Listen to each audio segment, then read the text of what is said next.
ẹ̀yin èèyàn wa mo tún kí yín káàkiri gbogbo ibi tẹ́ bá tún ti lóore ọ̀fẹ́ láti máa wò wá. Mr. Ọlá Mike ni wọ́n tún dé pẹ̀lú àṣírí kan tó lágbára. Ṣé mọ̀ wípé ìdìbò tán ṣe lọ àwọn nǹkan kan ṣẹlẹ̀ tẹ́ ẹ̀ gbọ́. Kí ni Yahaya Bello ṣe? Ọgbọ́n wo ni Yahaya Bello dá? Obìnrin Natasha àpótí iṣẹ́ rántí woman yẹn òun náà jáde olóṣèlú kankan náà ni wọ́n. Ṣẹ́rí máa ń sọ kíní kan, ṣẹ́rí gbogbo àwọn pípù yìí ìkankan ni wọ́n ti jọ jẹnu abọ́ kan rí, bọ̀ tọ́rọ̀ òun ò bá ti wá wọ̀ mọ́ wọ́n wá máa tú àwọn àṣírí, excuse me, wọ́n máa tú àwọn àṣírí ara wọn kan. Now ṣe ra àwọn àṣírí tí wọ́n wá ń tú yẹn kò ń ṣe pé for fun o, kò ń ṣe politics náà o, òótọ́ ọ̀rọ̀ ń bẹ o. Torí ẹ̀ ló jẹ́ kí mọ̀mọ́ mú eléyìí wá fún wa. Mr. Ọlá Mike ló ṣe kí Ọlọ́run ọba kó tún mọ bá wa fún Mr. Ọlá Mike lọ́gbọ́n sí i. Àṣírí ni àwọn àṣírí pọ̀ nú ẹ̀, ó ṣe bí ẹnu tó bí ìṣẹ́jú bíi mélòó kan, ó gùn díẹ̀ ṣùgbọ́n ó wà interesting kí gbogbo wa wò. Kí ló wà ńbẹ̀? Ẹ ká lọ ẹ̀yin èèyàn wa, ẹ bá Mr. Ọlá Mike pàdé. Ṣùgbọ́n kí n tó gbé Mr. Ọlá Mike pàdé, gbogbo ẹ̀yin èèyàn ọmọ tó kí ń lẹ́ẹ̀kan sí ẹ̀yin ojú tuntun ẹ̀yin náà káàbọ̀ sórí ìkànnì yìí. Ẹ má wá gbàgbé láti subscribe. Bẹ́ẹ̀ bá ti subscribe tán, ẹ tẹ notification bell tó ń bẹ níwájú ẹ kíní agogo tó ń bẹ níwájú subscribe button yẹn, tẹ sí. Yóò mọ sọ fún yín bàbá ń ṣe live show lọ́wọ́. Á dẹ̀ sọ fún yín tí a bá fi fídíò tuntun sórí ìkànnì wa, so that anytime tá a bá ń ṣe nǹkan kan tó jẹ́ tuntun lórí ìkànnì wa, ẹ̀yin lẹ́ni àkọ́kọ́ tẹ́ kọ́kọ́ máa mọ̀. Ẹ má jẹ́ ń dá yín lágara, ẹ jẹ́ kí n gbé Mr. Ọlá Mike wọlé kẹ́ wá gbọ́ àwọn àṣírí, kẹ́ wá gbọ́ wọnrẹ̀wọnrẹ̀. Ó yá o Mr. Ọlá Mike. Ẹ bá ń pè àwọn ọ̀rẹ́ wa, mú kàn fẹ́ sáré fi àwọn nǹkan kan hàn wá lára ohun tí wọ́n ń sọ̀rọ̀ ń pẹ̀ nípa gbogbo ohun tó ṣẹlẹ̀ lánàá nígbà tí wọ́n ń ṣe ètò ìdìbò. Pàápàá jùlọ ohun tí arábìnrin, gbogbo yín lè rántí arábìnrin tó wà ní ìpínlẹ̀ Kogi tí Yahaya Bello tó ń bá fa wàhálà níbi oṣù mélòó sẹ́yìn, tó parọ́ mọ́ pé ó wà lára àwọn tí ó ń dà lúrú tó ń kó àwọn jàgídíjàgan káàkiri. Tárábìnrin náà wá jáde tó tú díẹ̀ nínú àwọn àṣírí ọ̀pọ̀lọpọ̀ tó wà lọ́wọ́ ẹ̀, tó ṣàlàyé bí Yahaya Bello ṣe ń lọ káàkiri àwọn ọgbà ẹ̀wọ̀n tó jẹ́ ti ìjọba àpapọ̀, tó kó gbogbo àwọn ọ̀daràn tó mọ̀ tí wọ́n jẹ́ ọmọ Òkéné, ọmọ Kogi, tó kó wọn jọ.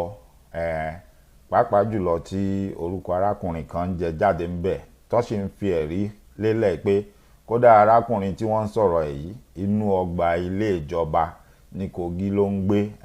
Ṣé rántí arábìnrin yẹn? Ó sọ̀rọ̀, wọ́n fọ̀rọ̀ wá lẹ́nu wò, pẹ̀rẹ̀pẹ̀rẹ̀ ọ̀rọ̀ ó jáde lẹ́nu ẹ̀. Ó sì ṣe wọn pé wọ́n mú àwọn kan ní Kogi lánàá, wọ́n múyàn tó ń lọ bí 30. Àwọn tí wọ́n mú yìí gbogbo wọn ni wọ́n múra gẹ́gẹ́ bí agbófinró.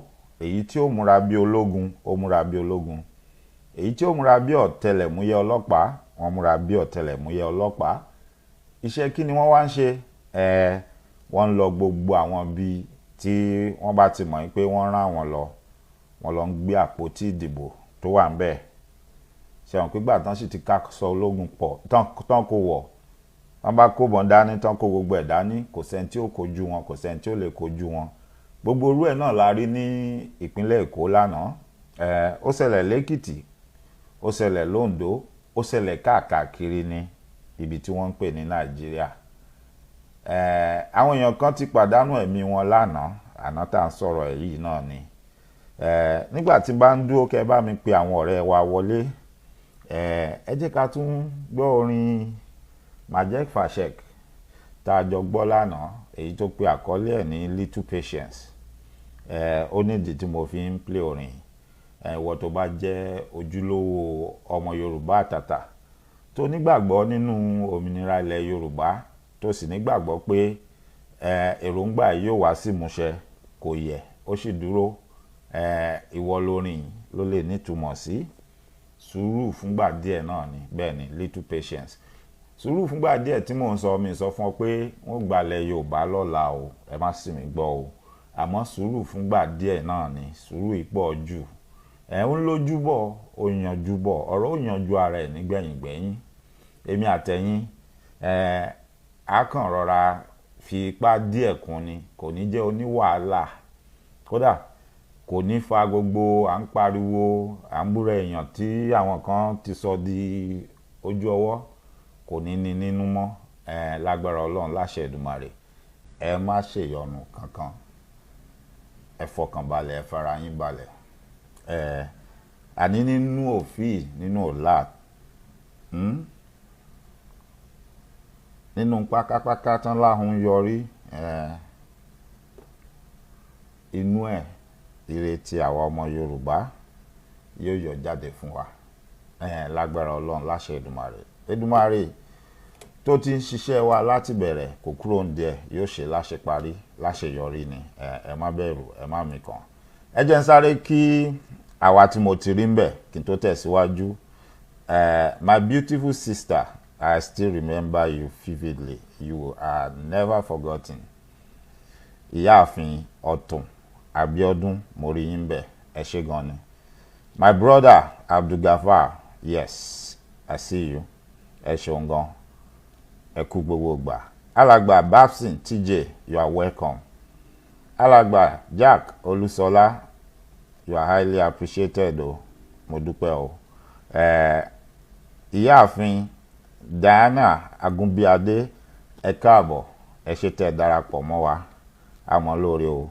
Ìyá mi Ọmọwùnmí Agbéniga, you are welcome ma, mo rí yín bẹ̀, ẹ ṣé gan ni. Alàgbà Bọ́lájí Dáramọ́lá Làwà, mo rí yín bẹ̀, thank you so much, ẹ ṣé tẹ́ darapọ̀ mọ́ wa. Tí ẹ wo bílẹ̀ ṣe sú tó, ẹ wò, ẹ máa ń jọ mí lójú gbogbo ìgbà, gbogbo yín, mo mọ̀ lóore o. Ẹ̀yin náà ò ní tẹ́ láṣẹ Èdùmàrè. Gbogbo nǹkan tẹ́yin náà tẹ́ bá dáwọ́ yín lé báyìí ní ti dáadáa, Ọlọ́run ọba a máa darí àwọn èèyàn gidi sí yín. Àwọn èèyàn ní o, kò ń ṣe èrò, àwọn èèyàn gidi, Ọlọ́run a máa darí wọn síbi nǹkan tẹ́yin náà bá gbé kalẹ̀. Ohun tẹ́yin náà bá gbé kalẹ̀ kò ní kùtà láṣẹ Èdùmàrè. Mo kí yín o, alàgbà Ahmad Mamadu, ẹ ṣé gan ni, ẹ káàbọ̀. Mi ò ní waste time wa púpọ̀ láṣálẹ̀, ẹ jẹ́ àkọ́kọ́ gba bí ìwọlé. Ó ṣe ṣẹlẹ̀ tí gbọ́ nú ròyìn, ṣé mọ ọ̀nkú wa yẹn, ara àwọn caricature, àwọn ẹlẹ́nu tó ṣe pé ẹnu náà fi ń jẹ́ ọmọ Yorùbá, ṣùgbọ́n ohun tí wọ́n jẹ náà ń wá kiri. Bọ̀dá Délé Mọ̀mọ́dù, wọ́n ní wọ́n sọ̀rọ̀ kan lénìí, Aláròyé wá gbé wọ́n sọ̀rọ̀ yìí lórí ẹ̀. Ẹ jẹ́ ká jọ sáré gbọ́ ohun tí wọ́n ní wọ́n sọ. Ẹ kìlọ̀ fún Tinubu kó yé sọ pé òun lòún borí nínú ìbò yìí o.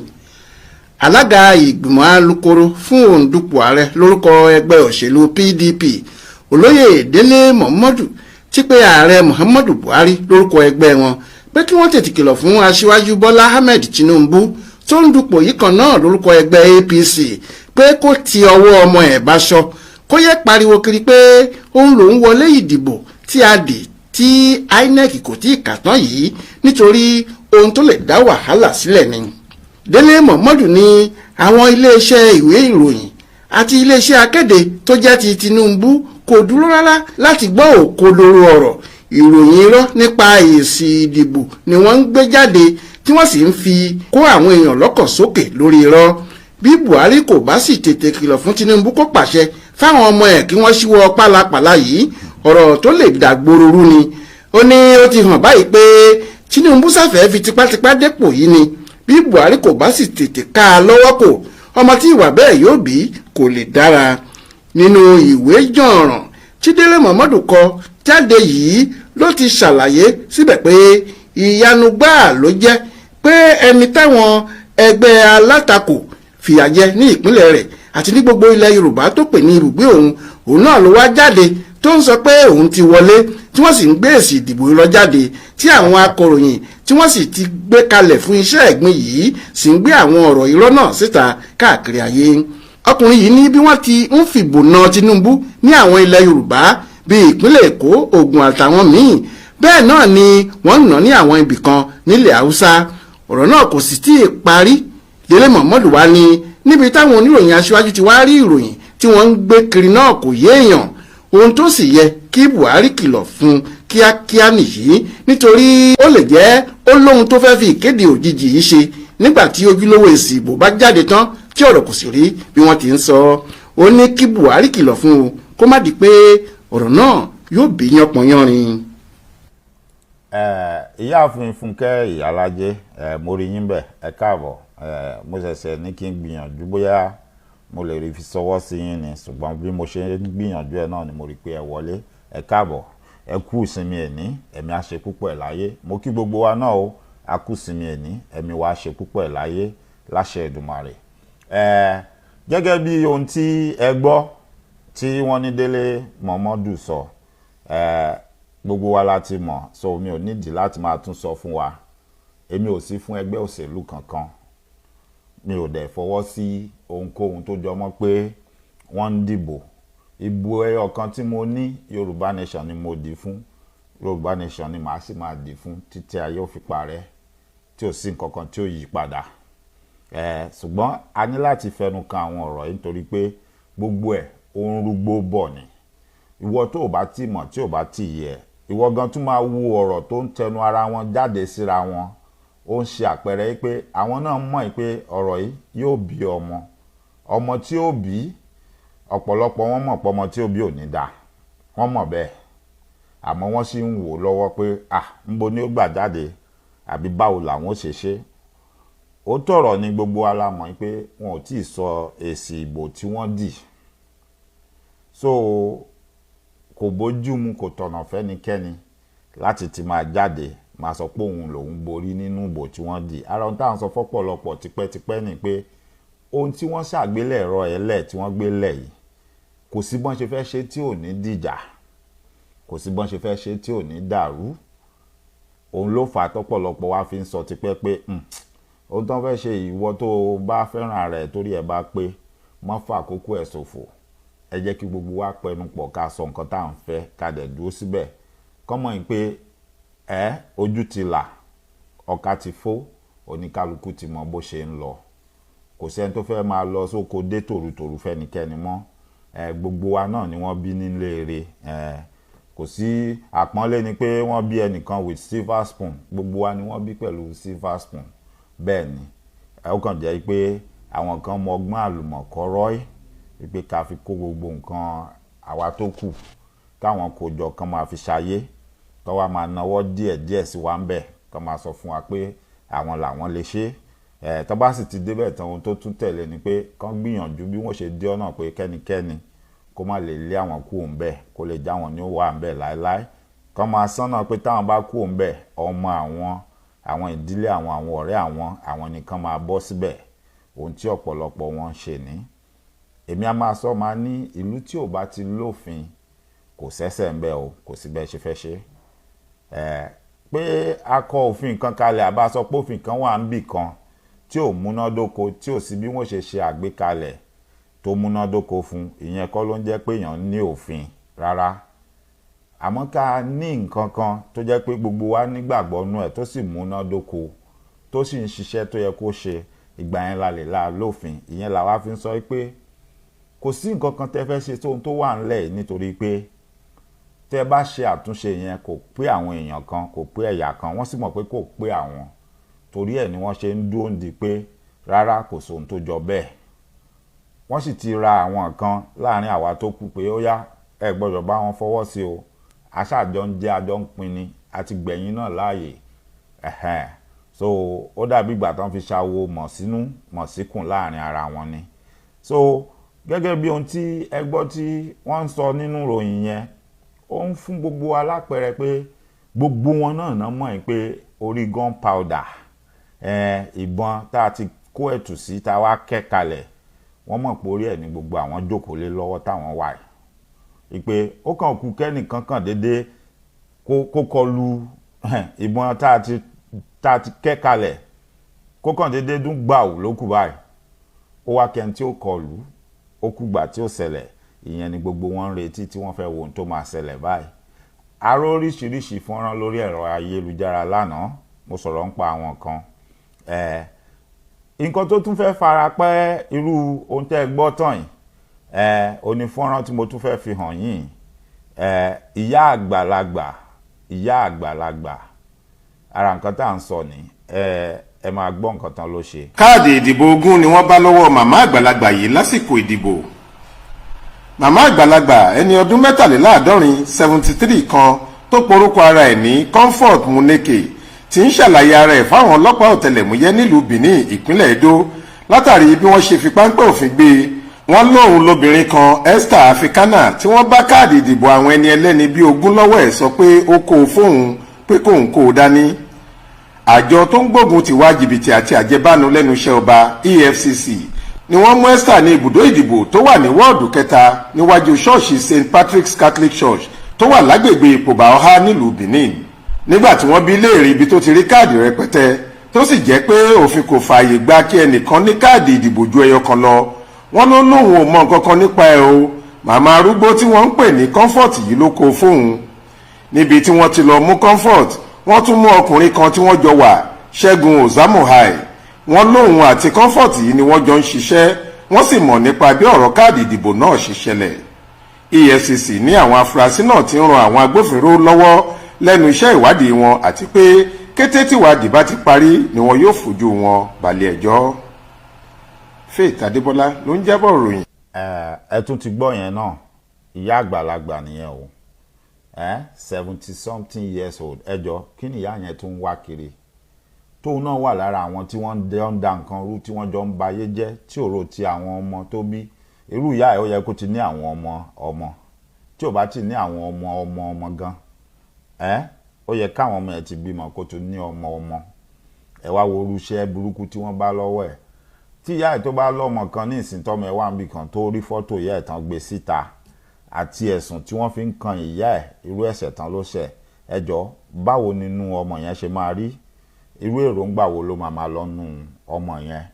Ara ohun tá à ń sọ fáwọn èèyàn wa ni. Èló ni wọ́n fún ìyá ẹ̀ tó fi lọ ṣe ohun tó lọ ṣe? Kí ni wọ́n sọ fún? Irú ipò wo ló wù kí wọ́n promise ẹ̀? Irú owó wo ló wù kí wọ́n sọ pé wọ́n fẹ́ fún tó fi yẹ kó lọ ṣe irú nǹkan tó ṣe yìí?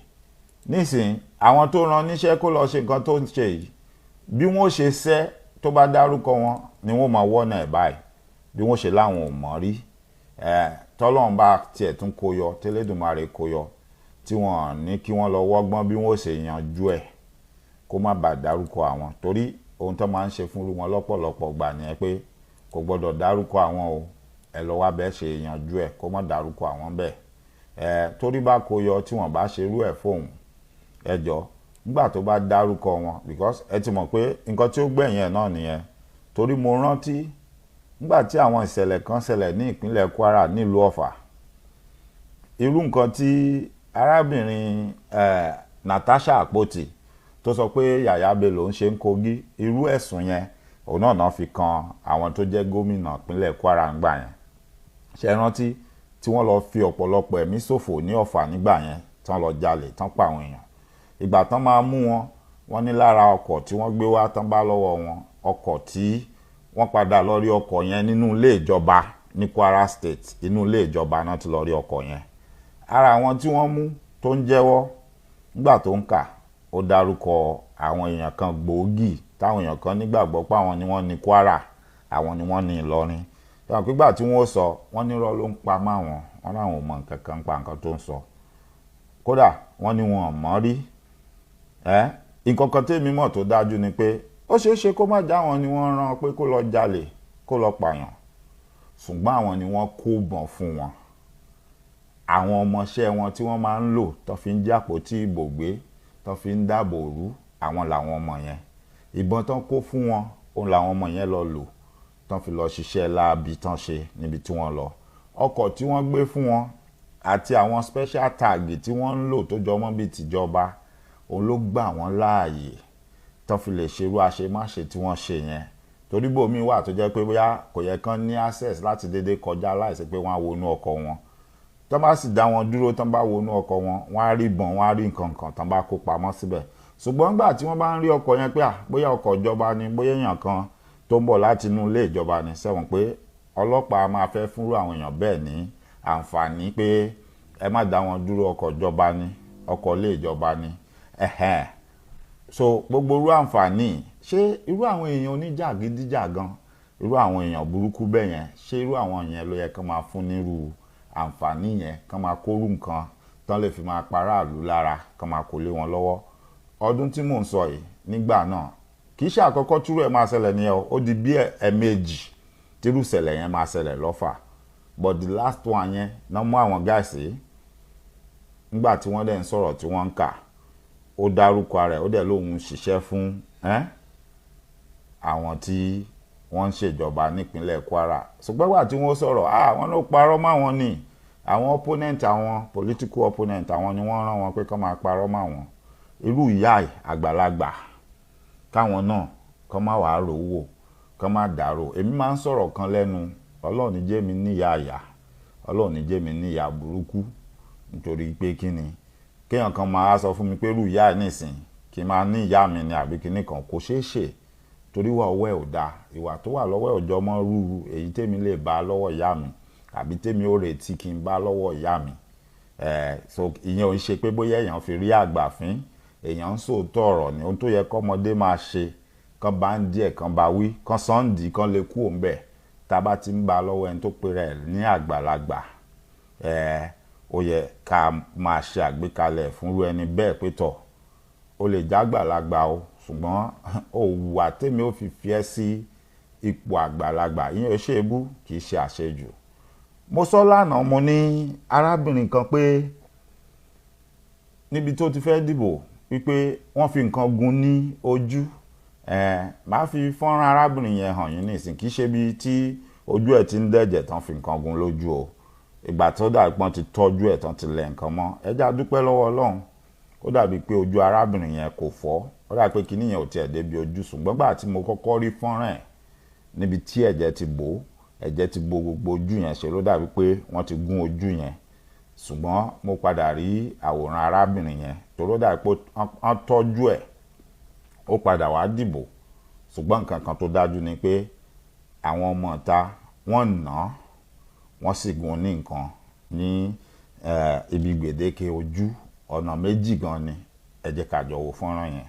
We are here. Don't cry, madam. Don't cry, madam. Don't cry. Even with blood dripping on your face, dripping from your face, you're still voting. We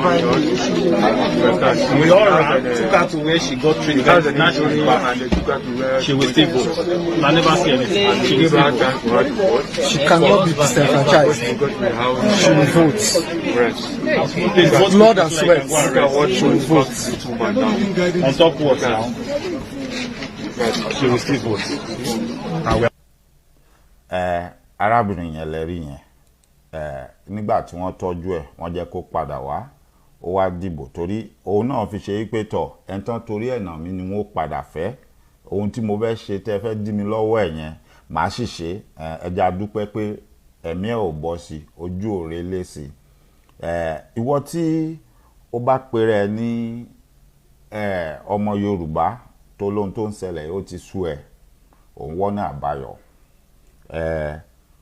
àwọn ọmọ Yorùbá kan kóra wọn jọ wọ́n pe àjọ tó rí nírònú wọ́n ṣe àpérò wọ́n foríkorí wọ́n ní ohun tó wà ńlẹ̀ tá à ń wò yìí ọdún ti pẹ́ tá ti ń babọ̀ yóò dáa ẹja forítì títí dìsìn kò yàtọ̀ kò dáa ó dàbí pé kò sí nǹkan tá a lè ṣe sí ohun tá a lè ṣe ni pé àfi tá a bá lè ṣèjọba àwa ara wa tá a jẹ́ àwa ara wa pàápàá jùlọ lélẹ́yìí tí àwọn Fúlàní tún bẹ̀rẹ̀ sí ṣọṣẹ́ gbogbo eléyìí tó ń ṣe tí Boko Haram gbogbo wọn ń ṣe nǹkan tó ń ṣe yìí ó dàbí pé yóò ṣe wá láǹfààní ká yára wa sọ́tọ̀ ká wá dáàbò bora wa ká mọ̀ pé àwa ara wa ni wọ́n wá ní ó dáa ẹ jẹ́ á béèrè fún orílẹ̀-èdè olómìnira ti Yorùbá tí ó jẹ́ tiwa tá a máa ṣe fúnra wa tójú ọjọ́ kára wa mọ́ tá a ṣe òfin tuntun tí ó jẹ́ pé yóò wà fún tẹrú tọmọ tí gbogbo ọdẹ fohùn ṣọ̀kan tá a dẹ́ kìlọ̀ fún ní kálukú pé kí kálukú fọwọ́ síbi tọ́wọ́ ń gbé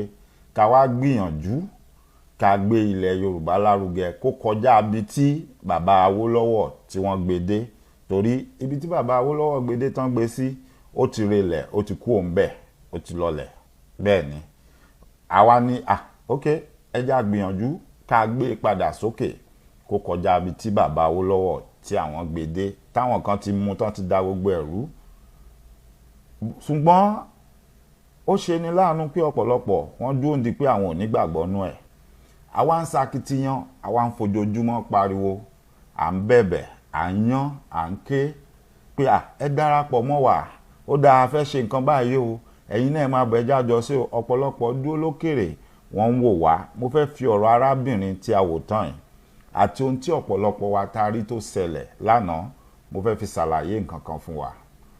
Àwọn èèyàn tẹ́ rí wọ̀nyí wọ́n nígbàgbọ́ nínú nǹkan kan ni o, wọ́n nígbàgbọ́ nínú nǹkan kan, òun ló mú wọn tán fi ṣe gbogbo ohun tó ṣe lánàá. Bó tiẹ̀ jẹ́ pé àwa sì ń sọ fún wọn pé ibi tẹ́ lọ lo gbogbo strength yín àti energy yín sí yẹn is like a waste.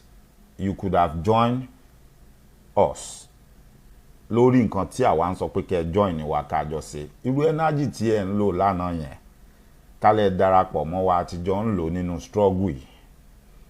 Ìwọ tó jẹ́ ẹ̀yà Ìgbò o ti gbé energy yẹn o ti fi darapọ̀ mọ́ àwọn ọmọ ìyá ẹ nínú IPOB ẹ ti jọ ń lò níbẹ̀. Because nǹkan tí mo ń sọ nìyẹn o, the resilience, the endurance. Ẹ wo èèyàn obìnrin ni o tí wọ́n gún ní nǹkan níbi tẹ́ ẹ rí yẹn lọ́nà méjì tó sì lọ bóyá wọ́n ràn mi ò mọ̀, tó tún padà wá tó wá dìbò tó dúró tì í. Kẹ́ ẹ mọ ibi tó mú ọkàn ẹ̀ lédè tó sí ọkàn ẹ̀ payádé pé àní kínní máa ṣe níṣẹ́. Irú nǹkan tá à ń sọ nìyẹn, láìsí ẹni tó fún lówó, láìsí ẹni tó lọ bẹ́ẹ̀, láìsí ẹni tó lọ pè é nínú ilé ẹ̀, ó nígbàgbọ́ nínú kínní yẹn, ó dẹ̀ dúró ti pé gbogbo ohun tí ó bá ṣẹlẹ̀ ni ó ṣẹlẹ̀. Gẹ́gẹ́ bí ọ̀pọ̀lọpọ̀ wọn náà ṣe ṣe lánàá, bẹ́ẹ̀ ni gẹ́gẹ́ bí ọ̀pọ̀lọpọ̀ wọn náà ṣe ṣe lánàá. Kí n tó gbàgbé, Falz the bad guy ọmọ bàbá Fálànà, ó padà bọ́ síta ó ṣe fọ́nrán, ó lóun padà rí fóònù òun, ó lóun ti padà rí fóònù òun torí ẹ̀wọ̀n pé mo sọ lánàá pé wọ́n gba fóònù ẹ̀. Ó padà ṣe fọ́nrán mi lánàá títí ọwọ́ alẹ́, ó lóun padà rí fóònù òun, pòun ti rí fóònù òun, àlàáfíà ló dẹ̀ sí wà, nǹkan kan ò ṣe. So gẹ́gẹ́ bí mo ṣe ń sọ, irú ìgboyà àti nǹkan tó mú àwọn èèyàn jáde ṣe rí pé ìgbà tó jẹ́ pé fúnra wọn náà rò nínú wọn pé mo fẹ́ kópa nǹkan tó ń ṣẹlẹ̀ sí mi, tó ń ṣẹlẹ̀ sí wa kò tẹ́ wa lọ́rùn, mo fẹ́ sapá tèmi, a gbọ́dọ̀ yí padà. Wọ́n jáde, wọ́n dẹ̀ kọ nǹkan tó bá máa dà. Arọ́pọ̀lọpọ̀ nǹkan tó ṣẹlẹ̀ lánàá. Àtọjọ́ tèmi ti ń rí tán ni wọ́n ń ṣe ìdìbò ní Nàìjíríà, èmi ò ríru eléyìí tó ṣẹlẹ̀ lánàá yẹn rí, kò worst tó bẹ́ẹ̀ yẹn rí. Àná yẹn ló worst jù tí mo rí, pàápàá jùlọ nípínlẹ̀ Èkó. Àná yẹn ló worst jù tí mo rí. Kódà ọ̀pọ̀lọpọ̀ àwọn ẹgbẹ́ tẹ̀ ń rí gan wọ́n ti ń pè, wọ́n ní kí INEC kí wọ́n ṣe kíni kan cancel gbogbo election yẹn, ìpè yẹn ò kì í ṣe election, which is the truth. Nǹkan tá a dẹ̀ ti sọ fún wọn tẹ́lẹ̀ ní pé ẹ ń fà àkókò yín ṣòfò ni, ẹ̀rọ kolóko okun ẹ fẹ́ lọ gbin ẹ̀pà sí, ẹ má fà àkókò yín ṣòfò. Ẹ jẹ́ kí gbogbo wa panu pọ̀ ká sọ nǹkan tá a fẹ́ ká dẹ̀ dúró síbẹ̀. Irú agbára ìgboyà àti nǹkan tẹ́ ṣe lánàá yẹn tẹ́ ń kálukú yín tẹ́ bá fi darapọ̀ mọ́ àwọn èèyàn yín tẹ́ dúró pé kí ilẹ̀ yín kẹ́ gba òmìnira ara yín kó ní kálukú dúró. Ohun tá à ń sọ yìí òun kọ́ la bá máa sọ, orin míì la bá máa kọ lọ́wọ́lọ́wọ́ báyìí, nǹkan míì la bá máa sọ. So fún ìwọ tí o sì dúró ń ta ń bẹ̀ yẹn, àbí ìwọ náà tó wà nínú pé mò ń ṣe Yorùbá nation ṣùgbọ́n òun retí pé wọ́n gbọ́dọ̀ máa fún ẹ lówó, àbí tí ẹnikẹ́ni bá ti wá dáńgú owó kankan níwájú ẹ wàá sáré wá lọ wọ́n á ní kó lọ máa ṣiṣẹ́ láàbì kó máa da nǹkan tó ń ṣe rú, tó jórí ìyẹn nìwọ dúró sí. Mo fẹ́ kó wo nǹkan tí àwọn èèyàn wọ̀nyí ń ṣe lánàá kó fi kọ́ ọgbọ́n, kó wo agbára, the strength in unity and the strength that you possess when you believe in what you are doing. The kind of strength you possess when you believe in what you are doing. Nǹkan tó ń ṣe tí wọ́n gangan fúnra rẹ̀ tó bá nígbàgbọ́ nínú ẹ̀ tó dẹ̀ dúró tì tó dúró tán, wo obìnrin yẹn, wo irú agbára tó ní, because èèyàn tó ṣe léṣe lójú ó win ní ẹni yẹn at the end of the day, òun ló win, ẹni yẹn ò win torí coward lẹni tó gun ní nǹkan lójú. Bẹ́ẹ̀ ni coward ò ní ẹni tó ṣe obìnrin yẹn léṣe lójú. Tóun bá ń ṣe coward ni, is it necessary kó lọ ṣe obìnrin yẹn léṣe torí kó fẹ́ dìbò fẹ́ni tó wù? Kò necessary now. but because the person is a coward probably irú ẹnìyẹn náà ṣe àpẹẹrẹ lọ́kùnrin àpẹẹrẹ ní baálé ilé ṣé irú ẹnìyẹn ṣáà lè pe ẹnìyẹn ní baálé ilé tí irú ẹnìyẹn bá jágbàlagbà tó bá jẹ́ bàbá ní ìsìn tó jù mí lọ èèyàn kan expect kí n máa pè ní bàbá mi ò lè pè ní bàbá because ìka èèyàn ni and he's a coward ó lọ ń ṣe obìnrin ìyàwó oníyàwó àǹtí aláǹtí ó lọ ṣe léṣe lójú ó ti ẹ̀rọ tójú ẹ̀ bá fọ́ but look at it she came back and she won because pé nǹkan tẹ́ ní kí má ṣe yẹn tẹ́ torí ẹ̀ ṣe mí léṣe màá ṣe ó dẹ̀ ṣe irú spirit tó yẹ kó wà nù gbogbo wa nìyẹn but kì í ṣe anybody ló máa wá force ẹ àbí ló máa put ẹsẹ̀ nínú ìwọ ló máa build irú spirit yẹn sórí ìjọ tí gbogbo wa bá ti build irú spirit yẹn tán tá a ṣe tán ẹ rí i pé rọrùn ló bá dé kò sí wàhálà ńbẹ̀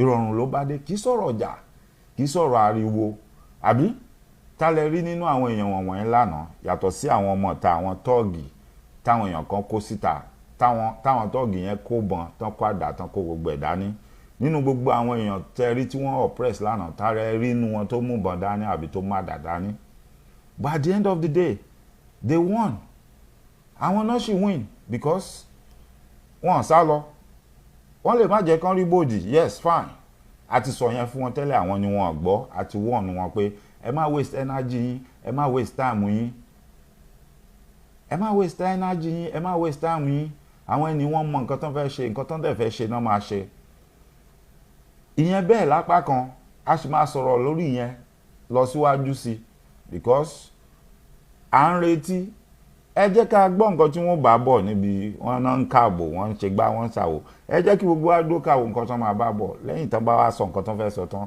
ẹ jẹ́ ká wo nǹkan tó máa ṣẹlẹ̀ but like I do say nígbà tá a bá ń dúró tá à ń ṣe yẹn lọ́wọ́ ó yẹ kí wọn náà ti máa rò nínú ara ẹ báyìí kó máa ṣèpinnu kalẹ̀ pé ok tó bá gba bíi lọ this will be my stand tó bá gba bẹ̀yẹn lọ this will be my stand èmi ti mọ stand tèmi gbogbo ibi tó wù kó gbà lọ Yorùbá nation ni mo dúró fún mi ò kúrò ńbẹ̀ Yorùbá nation yẹn ibẹ̀ ni mo dúró sí mi ò kúrò ńbẹ̀ kò yí padà náà mo kọ́ níbi àkọlé mi mo dárúkọ ìyáàfin Natasha Àpótí lélẹ̀ tí mo ti ṣàlàyé fún wa gbogbo wa la ti mọ ẹni tí arábìnrin jẹ́ adẹ̀mọ̀ nǹkan tó ṣẹlẹ̀ tẹ́lẹ̀tẹ́lẹ̀ gbóhùn àti gómìnà Kogi wọ́n ṣe pariwo ara wọn síta pàápàá jùlọ pé arábìnrin jáde ó ń tú àwọn àṣírí kan torí pé wọ́n fẹ́ parọ́ mọ́ nígbà tí tírélà gbàrin wọn ọ̀rọ̀ ẹ̀ náà dàbí ti Najatu Muhammed ni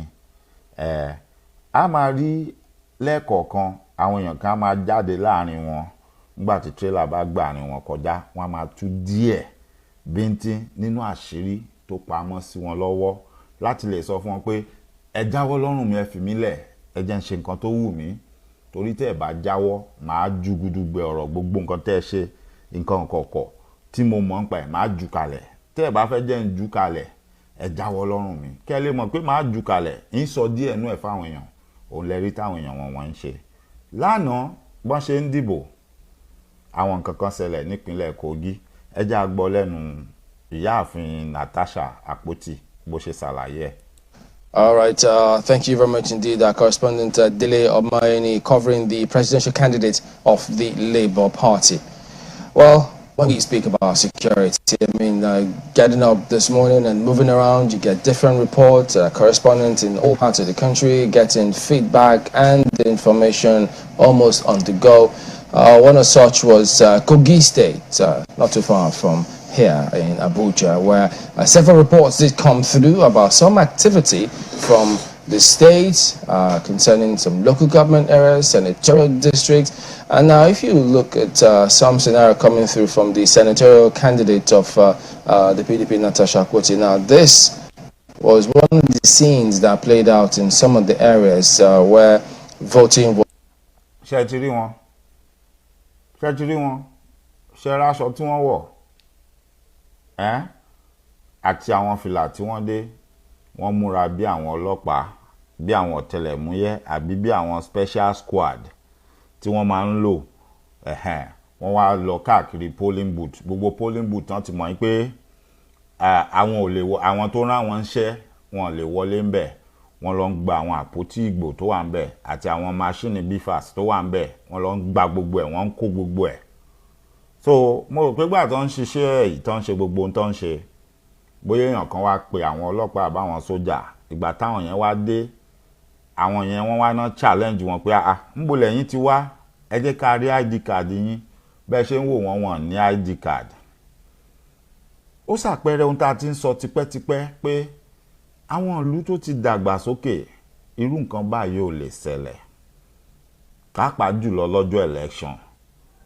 Ẹni tó bá rántí not too long ago ní last year mo lọ dìbò nílùú tí mo wà yìí ìjọ́ tí mo lọ dìbò gbogbo yín lẹ rí mi láàrin ìṣẹ́jú mẹ́wàá mo ti di nǹkan tí mo fẹ́ dì mo ti jáde mo ti wà nú mọ́tò mi padà mo ti ń lọlé mo ń ṣàlàyé fún wa ńjọ́ yẹn pé ṣẹ́rí báyìí wọ́n ń ṣe election lọ́wọ́ everybody lọ bí iṣẹ́ ńjọ́ yẹn àwọn tó máa lọ bí iṣẹ́ lọ bí iṣẹ́ àwọn tó dẹ̀ wà ń lé kò dí nǹkan kan lọ́wọ́ because ibi tẹ́mi tiẹ̀ ti dìbò ìgbà tí mo wọ bẹ̀ there was nobody there mo kàn wọlé wọ́n fún mi ní wọ́n wo id mi wọ́n dẹ̀ wo orí kíní wọn wọ́n rí i pé ibẹ̀ ni mo ti ń dìbò àdírẹ́sì mi dẹ̀ bá nǹkan tó wà ń bẹ̀ mu ojú mi ni wọ́n ń wò báyìí wọ́n dẹ̀ rí i pé ojú mi ló wà lórí fọ́tò tó wà lórí kíní yẹn wọ́n dẹ̀ fún mi ní nǹkan tí mo nílò wọ́n dẹ̀ náwó máṣíìnì sí mi pé yá kí n máa lọ mo dẹ̀ lọ́bẹ̀ mo dìbò mi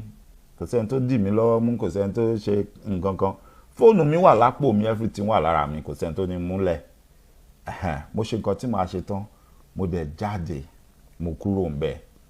Like I said, people still went to work that day. Níbi tíjọ́ election tó bá jẹ́ ọjọ́ ọṣẹ́ normally most ibi iṣẹ́ wọ́n máa sọ fún ẹ o ní 4 hours lọ dìbò kó padà wá wọ́n á sanwó 4 hours tó ò fi sí lórí aago fún ẹ tó bá jẹ́wọ́ tó ń clock in clock out. It's already embedded in there pé má wọrí onílọ́jọ́ bọ̀ àdèmọ̀pọ̀ máa wá bíṣẹ́ ò dẹ̀ fẹ́ dìbò so kó máa di pé toro wá bíṣẹ́ òun ò jẹ́ kó exercise right ẹ̀ ó yá àfún ẹ ní wákàtí 4 lọ dìbò tó bá dìbò tán máa padà bọ̀ ń bíṣẹ́ and they will adjust your time they will pay you for that 4 hours tó bá kọjá 4 hours náà lè má san èyí tó lé lórí ẹ̀ fún ẹ but tó bá ti jẹ́ pé o lọ o dé within that 4 hours wọ́n máa sanwó 4 hours yẹn fún ẹ tí ò ní yingin tó ń bá san fún ẹ o lẹ́tọ̀ọ́ àti pè wọ́n lẹ́jọ́ wípé ok mo lọ ṣe nǹkan báyìí the same thing goes for níbí wọ́n máa ń pè nǹkan kan ní jury duty and kì í ṣe gbogbo èèyàn ló lè ṣe jury duty o gbọ́dọ̀ ti di ọmọ onílùú o gbọ́dọ̀ ti di citizen wọn tó bá ti di citizen wọn and then you must be an upright and upstanding individual in your state because wọ́n máa rí lórí rẹ́kọ̀dù ẹ pé eléyìí kò ń ṣọ̀daràn kò ń ṣẹlẹ́wọ̀n. What is jury duty? Àwọn ẹjọ́ kan máa ń wà ní court tó jẹ́ pé ẹni tí wọ́n fẹ́ ṣe ẹjọ́ yẹn lé lórí ọjọ́ tó bá ti lọ court tó kọ́kọ́ débẹ̀ tó bá bí pé ó jẹ̀bi àbó jẹ̀bi tó bá ní mi ò jẹ̀bi pẹ̀lú àlàyé wọ́n wá dájọ́ fún pé padà wá ń jọ́ báyìí á pe àwọn juries jọ á wá present case ẹ̀ wọ́n á wá wo gbogbo evidence wọ́n á wá decide bóyá ó jẹ̀bi bóyá ó jẹ̀bi. The only thing tádájọ́ máa ṣe ni pé ó máa cancel àwọn yẹn ó máa guide wọn ó máa sọ fún wọn pé báyìí ni báyìí ni báyìí ni wọ́n á dẹ̀ fi evidence hàn wọ́n. Nǹkan tí àwọn jury yẹn tí gbogbo wọn bá agree lé lórí tí ò sẹ́ni tó sọ pé rárá èmi ò gbà tí gbogbo wọn bá jọ fẹnu sọ nǹkan kan pé ẹni yóò wà guilty nǹkan yẹn náà máa padà wá gbé wá fún judge àwa wò judge àwa nìkan kà síta tán bá dẹ̀ ti kà síta tí judge lu kínní pé tọ̀ ẹni yóò jẹ̀bi kó máa lọ láyọ̀ àtàlàáfíà ẹjọ́ ti parí nìyẹn o tán bá dẹ̀ dé tán bá lẹ́ni yẹn jẹ̀bi tí judge wò tó lu gavel tó ní ẹni jẹ̀bi o wọ́n ti ṣẹjọ́ nìyẹn ẹjọ́ ti parí nìyẹn. So ara àwọn tó máa ń jókòó láàrin àwọn jury yẹn mo ti ṣe rí dáadáa most people tó jẹ́ ọmọ Nàìjíríà bọ̀ tán ti di citizen America tó jẹ́ pé wọ́n lẹ́bọ lẹ́rù yes àwọn náà ti ṣe rí dáadáa. Kí ló jẹ́ ń sọ̀rọ̀ lọ́bẹ̀ tí ọjọ́ tí wọ́n ní kóòtù yẹn tán ní kó wá fún jury duty yẹn wọ́n á ti send letter sí ẹ weeks before even ìgbà míì months before wàá ti mọ̀, and that letter wàá mú lọ síbi iṣẹ́ wàá sọ fún wọn pé o ní jury duty níjọ́ báyìí. Àwọn tó manage HR yín wọ́n máa fi sórí system because they are going to pay you for that day tó ní wá bí iṣẹ́ yẹn. Wọ́n mọ̀ pé iṣẹ́ ìlú ló lọ ṣe, ó lọ ṣiṣẹ́ ìjọba ni, ó lọ jókòó gẹ́gẹ́ bí adájọ́ even though you are not a judge, but ó lọ ṣiṣẹ́ pé wọ́n ní ẹnìkan ó ní case ó dẹ̀ wà lára àwọn tán select pé kó wá lára àwọn tó máa wo evidence tẹ́ máa decide pé ṣó jẹ̀bi àbí ò jẹ̀bi. So they will pay you for that, but kókó bẹ̀ ni pé o gbọ́dọ̀ notify wọn. Tó bá gbàgbé tó notify wọn gan, tó bá lọ tó bá dé, as long as you bring that letter tán fi invite ẹ fún jury duty, they will pay you your money. Wọ́n á sanwó ẹ̀ fún ẹ, kò sí kinní kankan bẹ́ẹ̀. Now ní àwọn ìlú tó dàgbà sókè bí Amẹ́ríkà, bó bá wọṣọ sójà tó ń lọ láàrin ìlú, ìyẹn ò fún ẹ lágbára láti mú anybody, ìyẹn ò dẹ̀ fún ẹ ní agbára láti dá mọ́tò dúró wípé toro wọṣọ sójà kó wá dáyàn dúró, èèyàn tó ń wa mọ́tò lọ kó nítorí jẹ́ sójà. No, you will be committing a crime. You will be committing a crime. The only people authorized and allowed to do anything with traffic, ọlọ́pàá ni. Ọlọ́pàá, and it must be ọlọ́pàá city yẹn. Kí ni wọ́n ń pè ní city ní Amẹ́ríkà? Ohun táwọn ń pè ní city, okay, let's say bí Ìlọrin, ẹni tó bá jọmọ Kwara, àbí ẹni tó bá jọmọ Lagos. Lagos is a state, right? So Ìkẹjà is a city. So irú Ìkẹjà yẹn, Ìkẹjà máa ní ọlọ́pàá tiwọn. Ìkẹjà máa ní ọlọ́pàá tiwọn. Lagos mainland máa ní ọlọ́pàá tiwọn as a city. Yes. Ẹni tó bá wá commit crime lórí highway Ìkẹjà city, ọlọ́pàá Ìkẹjà city ló lè mú. Tí wọ́n bá ń lé tó bá ti sáwọ Lagos Island lọ, let's say Lagos Island is a city, tó ti sáwọ bẹ̀ lọ, wọ́n lè lọ mú nínú bẹ̀. Only thing tán lè ṣe ni pé wọ́n lè pè kán sọ fáwọn ọlọ́pàá bẹ̀ pé àwọn ń léèyàn kan bọ̀ ó ti sáwọ ọ̀dọ̀ yín, ó ń gbọ́ ọ̀nà bí báyìí bọ̀ tẹ́ bá rí. But they cannot go there. Báwọn ń lè kán wá lè wọbẹ̀ àwọn ń lọ arrest ẹ̀, because tán bá arrest ẹ̀ ń bẹ̀, tán bá gbé dé court, tó bá ní lọ́ọ̀yà tó dáa, lọ́ọ̀yà ẹ̀ máa fight case yẹn pé ẹ̀ láṣẹ láti mú ibi tẹ́ ti mú yẹn. That is how much their law works for them. So torí pé o wà nínú mọ́tò ọlọ́pàá, o wọṣọ ọlọ́pàá, ṣùgbọ́n o kì í ṣe ọlọ́pàá city yẹn, kò fún ẹ láṣẹ láti múyàn ní city yẹn. Bóyá ọlọ́pàá ni ẹ o lọ bíṣẹ́ wá ń ti bíṣẹ́ bọ̀, torí normally as ọlọ́pàá o lè gbé mọ́tò ẹ lọlé tí level ẹ bá ti débẹ̀. O wá ń lọlé, o ti wá kúrò ní city ibi tó ti jẹ́ ọlọ́pàá tó ti ń ṣiṣẹ́. Bó ṣe wá ń lọ yẹn, o wá réyàn kan tó ń ṣe nǹkan kan tí ò dánú traffic, o ò lẹ́tọ̀ọ́ àti mú. O lè mú kó ló fẹ́ punish àbò fẹ́ kọ tíkẹ́ẹ̀tì fún, kò ṣeé ṣe. Only thing tó lè ṣe ni pé o lè pe àkíyèsí àwọn ọlọ́pàá tó wà lérí àyẹn sí. Or tó bá tiẹ̀ ṣàṣejù pé bóyá o fẹ́ lo agbára citizens arrest, tó bá pull ẹ̀ over, wàá warn ẹ̀ nípa ọ̀gbẹ́ni eré tó ń sá yẹn ti pọ̀ jù, mo kàn ní kí n sọ fún ẹni. You cannot write a ticket, you cannot do anything to him because o ti kúrò ní jurisdiction tiẹ̀. That is how far they went to make sure that this thing is spelled out and is clear. But lọ́dọ̀ tiwa kò rí bẹ́ẹ̀. Béèyàn kan bá ti kásọ sójà sọ́rùn, ó lè máa gbá everybody létí lọ. Kódà ó lè lọ bá ọba míì láàfin kó ní kan ṣe adé. Everybody á máa bẹ̀rù. Ọmọ ìjọba ni. It's because àwọn òfin àti gbogbo nǹkan tán fi ṣàgbélẹ̀ kalẹ̀ kínní gan kò bójú mu, kò dẹ̀ make sense. Why tó máa dé tó máa pèrè ní sójà, máa wá bí ẹ pé let me see your ID, wá gbá mi létí. ID ni mo béèrè, wá gbá mi létí. So irú àwọn ẹni nǹkan tó fàyè irú ẹ̀ gba gbogbo irú àwọn randanrandan tẹ́ máa rí, ohun tó fàyè gbà wọ́n nìyẹn. Ohun tó fàyè gbà wọ́n nìyẹn. Ẹ rí pé ibi tó ṣe tó l'Amẹ́ríkà, ẹ rọ́pọ̀lọpọ̀ wa á wọ aṣọ sójà. ẹ máa wò wá ẹlòmíì tí ò ń ṣe sójà ẹ máa béèrè pé ṣé sójà ni ẹ̀yin máa rò pé sójà ni àfi tá a bá sọ fún yín pé kì í ṣe sójà àbí mi ò ń ṣe sójà ẹ lè mọ̀ because lọ́dọ̀ tí yín èèyàn lè wọ irú aṣọ yẹn àwa dẹ̀ ń wọ ṣeré ń bì ni aṣọ tán ń wọ̀ lọ sóko ọdẹ tí bá gba tó bá di díẹ̀ sísìn tí bá gba hunting license díà tí bá gbé bọ́ǹsì tí bá wọnú gbó lọ pé mo lọ pa díà mo lè kó aṣọ sójà sọ́rùn mo lè dì bí sójà kò sẹ́ni tó máa mú mi sí the only reason tó máa fi mú mi sí ni pé tó bá rí mi tí mo commit crime but wọ́n lè mú mi lórí pé mo wàṣọ sójà no it's not done anywhere mi ò dẹ̀ lè lọ fi commit crime because kò sẹ́ni tó máa bẹ̀rù mi nítorí pé mo káṣọ sójà sọ́rùn but ní Nàìjíríà àti àwọn other African countries gbogbo kínní náà fi ń cheat àwọn èèyàn náà fi ń maltreat àwọn èèyàn àwọn nǹkan tí ò bójú mu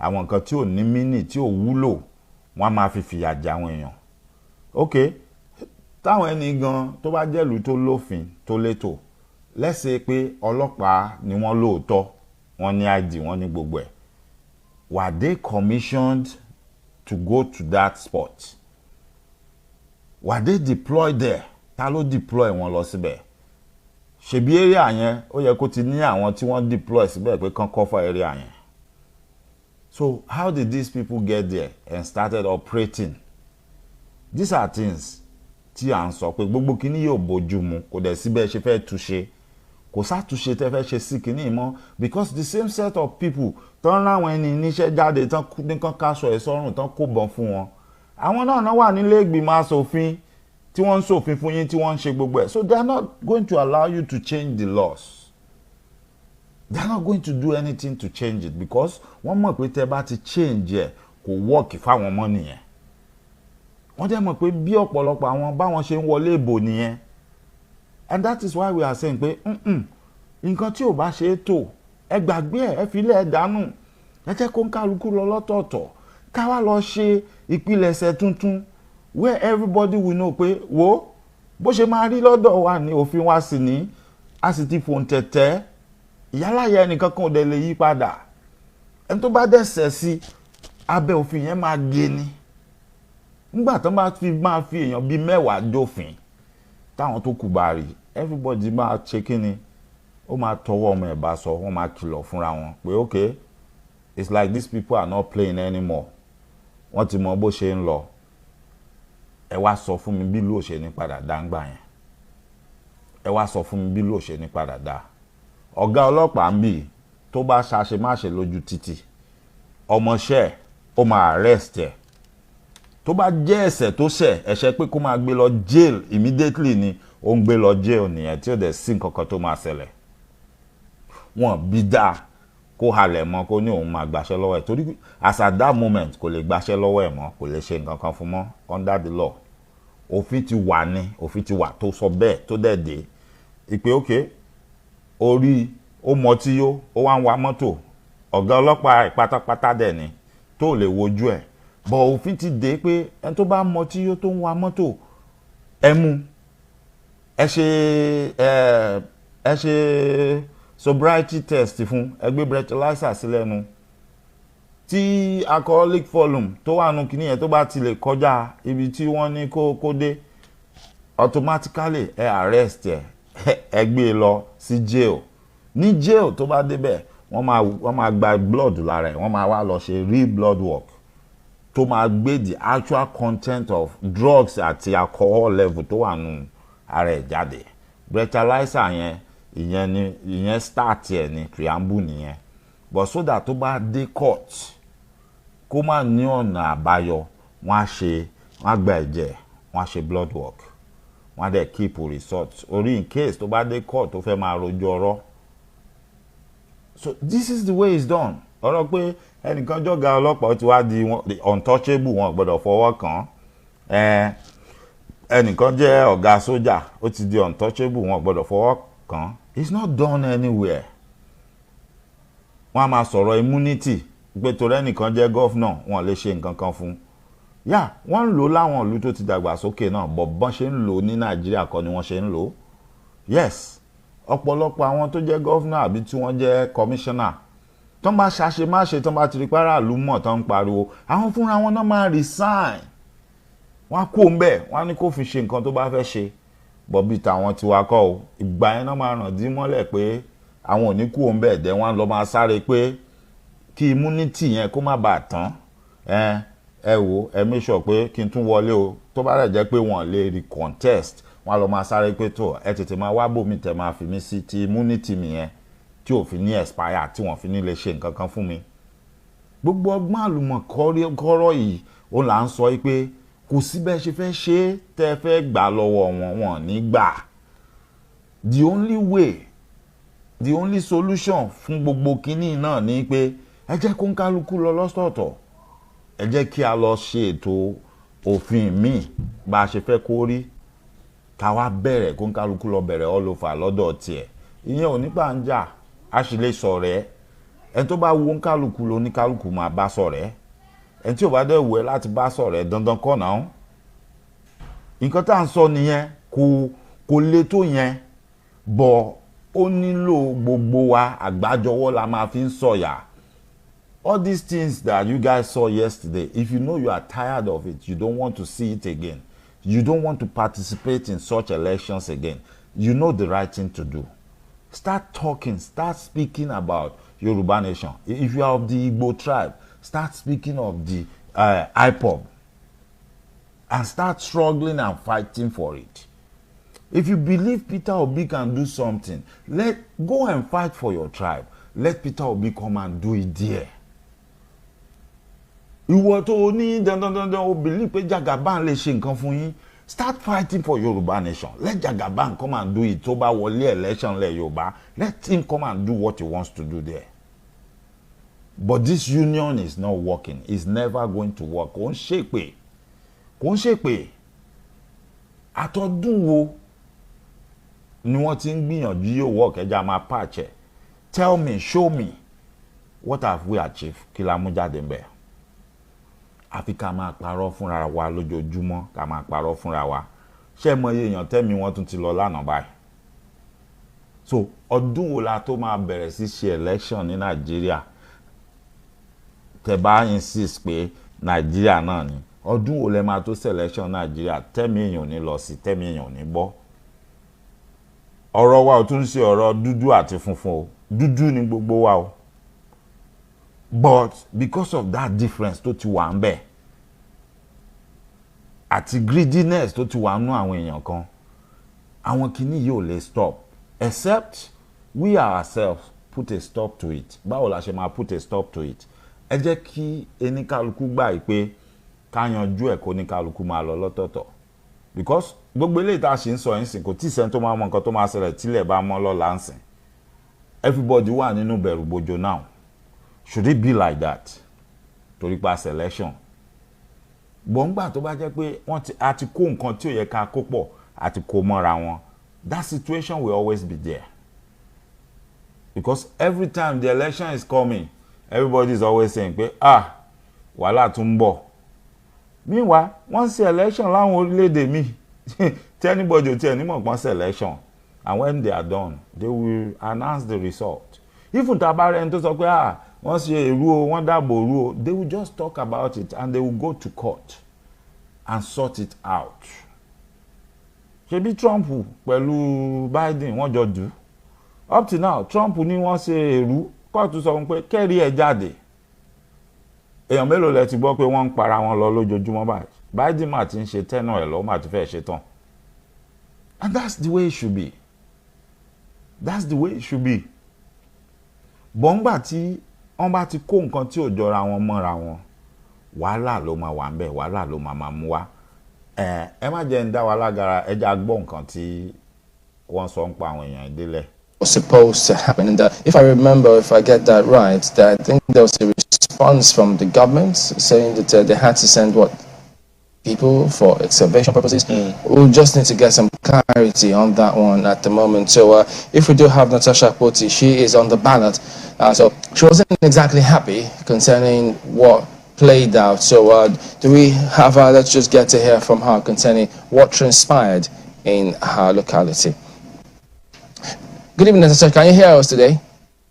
I can hear you, Chamberlain. Good evening. Good evening, Nigerians. We did see some visuals, images circulating about you, narrating what transpired. So tell us, what happened?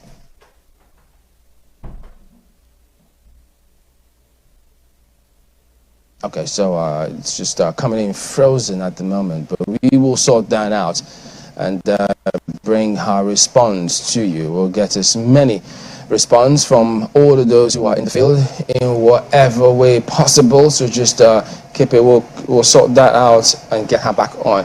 And I also do remember that one of the pressers with the EFCC, I beg your pardon, with the INEC chair, some CSOs had. Okay, well, there you go. That is, I believe, some of these scenarios that happened earlier in the day today. So we'll get her back and ensure that she gives us her account of what transpired.